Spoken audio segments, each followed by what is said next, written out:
maliligtas? Sa gawa ba o sa salita? Sapagkat sinabi diyan, ang sabi po sa banal na kasulatan, hindi lang sa pananampalataya na kayo maliligtas, ngunit sa gawa po. Ano po ang kasagutan natin diyan? Ito po. Ang sabi po sa Biblia, para tayo maligtas, sa pamamagitan ng salita ng Diyos.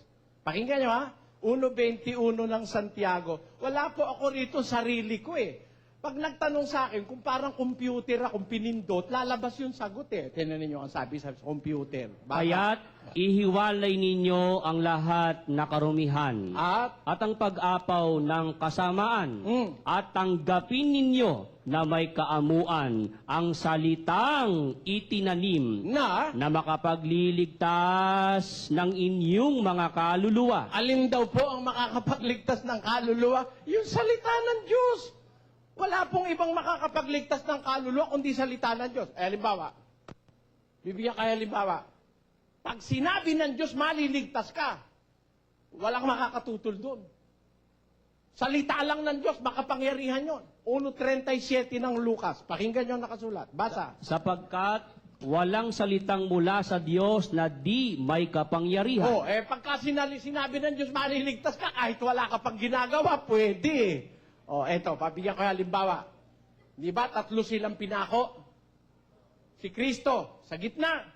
Sa kaliwa, sabi ng Katoliko, si Dimas daw yon, pero walang pangalan sa Biblia yon, tulisan yon. Sa kanan naman, si Dimas. Sa kaliwa, si Hestas, pero tulisan pareho yon. Yun ba, makakagawa pa?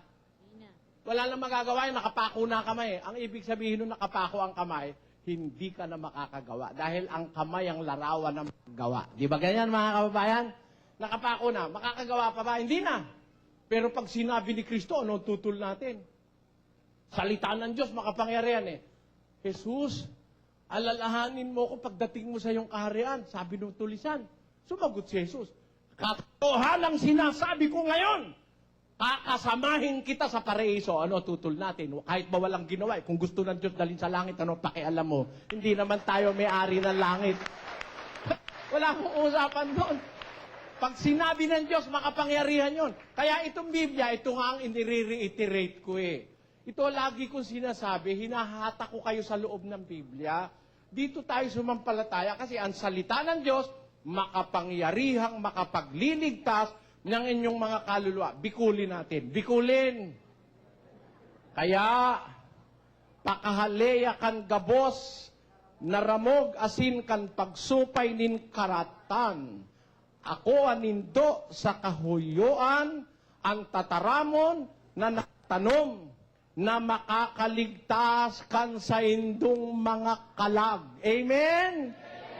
Alin ho ang makakaligtas sa mga kalag? Ang tataramo ng salita ng Diyos. Yan ang sabi ng kagurangnan. Kita nyo? Yan po ang sabi sa Biblia.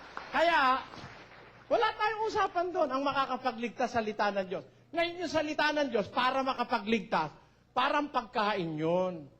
Nakakabusog ang pagkain, pero kung aamuyin mo, kakabagang ka. Singhot ka lang, singhot. Sarap. Sarap. Sarap. Mamaya may kabag ka na. Hindi mo kasi kinain eh. Nakakabusag ang pagkain pag kinain. Pero pag inamoy ng inamoy, kakabakan. Ang kasunod nun, uutot ka naman ng uutot. Ganyan po yan.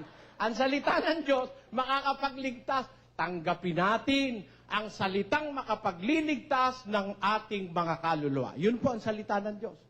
Wala naman po tayong dapat pagtalunan doon. Okay lang siguro yun. Di ho ba, kapatid? Okay na po?